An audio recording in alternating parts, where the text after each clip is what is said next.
जवाहरलाल नेहरू की अपनी वाइफ थी कमला नेहरू, उसके बावजूद भी उसकी अपनी बहुत सारी उस टाइम पे गर्लफ्रेंड्स थी, जिनमें से एक थी तेजी बच्चन।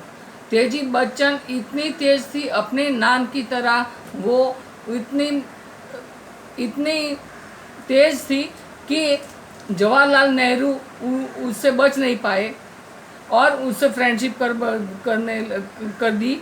और उस ज़माने में जवाहरलाल नेहरू की कितनी सारी गर्लफ्रेंड्स थी, उसमें से एक थी तेजी बच्चन। अमिताभ बच्चन बोल रहा है कि मेरे बाप वो कवि थे। राष्ट्र कवि का जो इल्काब है, जो किताब है, वो भी खुद जवाहरलाल नेहरू के टाइम में कांग्रेसियों ने दिया हुआ है। और उसका बाप तो एक मामूली कवि था, वो जो हरिवंश राय बच्चन, उनके तुम फोटोग्राफ्स देखोगे तो तुमको मालूम पड़ेगा कि वो कितने अग्रेसिव लगते थे, कितने गुस्से में लगते थे और कितने कितने कितने गुस्से में लगते थे, क्योंकि उनको ये सब अच्छा नहीं लगता था। लेकिन उनकी सत्ता आगे कुछ चलती नहीं थी, क्योंकि तेजी बच्चन और जवाहरलाल नेहरू के रिलेशनशिप को लेकर उनको भी पता था, अमिताभ बच्चन को भी पता है और खुद जया बच्चन भी ये सब जानती है। फिर भी वो तेरी भी चुप, मेरी भी चुप और हम सबकी चुप। हाँ, ऐसे इस तरह से वो शानी बनी बैठी है जया बच्चन। उसको सब मालूम है अपनी सास के रिलेशनशिप क्या थे जवाहरलाल नेहरू के टाइम पे, और वो सब कुछ जानती है। और बच्चन इसीलिए रेखा के साथ वो खुलेआम कुछ वो स्वीकार नहीं कर रहा है कि उसके रिलेशन है कि नहीं। रेखा है वो एकदम नीट एंड क्लीन है और वो लंबी रेस का घोड़ा है।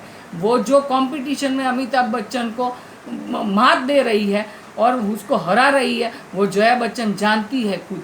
इसीलिए वो रेखा को पसंद नहीं करती है, क्योंकि वो जया बच्चन खुद अपने सास की रिलेशनशिप से बराबर वाकिफ़ है। उसको उस ज़माने के सब कुछ, और कांग्रेसियों के साथ उनके जो रिलेशनशिप थे, जवाहरलाल नेहरू की तो कितनी भी गर्लफ्रेंड्स थी, एक नहीं थी, बहुत सारी सी थी।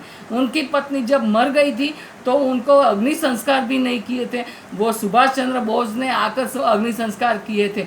वो क्योंकि उस टाइम पे टेलीफोन नहीं थे, इतनी कम्युनिकेशंस नहीं थे, इतने लेटर्स नहीं थे, या इतनी कोई वो कनेक्शंस नहीं थे, कॉन्टैक्ट्स नहीं थे, इसीलिए वो सब दबा दिया गया है। लेकिन मेन बात यह है कि जवाहरलाल नेहरू अपनी पत्नी को पसंद नहीं करते थे। कमला नेहरू एक रोगिस्ट थी, उनको एक रोग था, उसको एक ऊपर के कमरे में उसको बेचारे को बैठा दिया करते थे और उसको बोल दिया जाता था कि तुम्हारा ठिकाना नहीं है, तुम्हारा मगज ठिकाने नहीं है। खुद इंदिरा गांधी भी ये सब जानती है।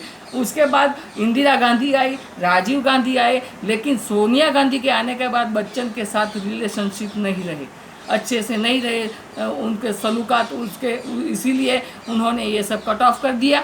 और आज कांग्रेसियों के साथ कोई रिलेशनशिप नहीं है, वरना राजीव गांधी के साथ, इंदिरा गांधी के साथ, जवाहरलाल नेहरू के साथ बहुत से ही उनके रिलेशनशिप थे। और इसीलिए आज अमिताभ बच्चन जो है वो सर्वे सर्वा है, वो इसीलिए है कांग्रेसियों की वजह से, और वो जवाहरलाल नेहरू की वजह से है।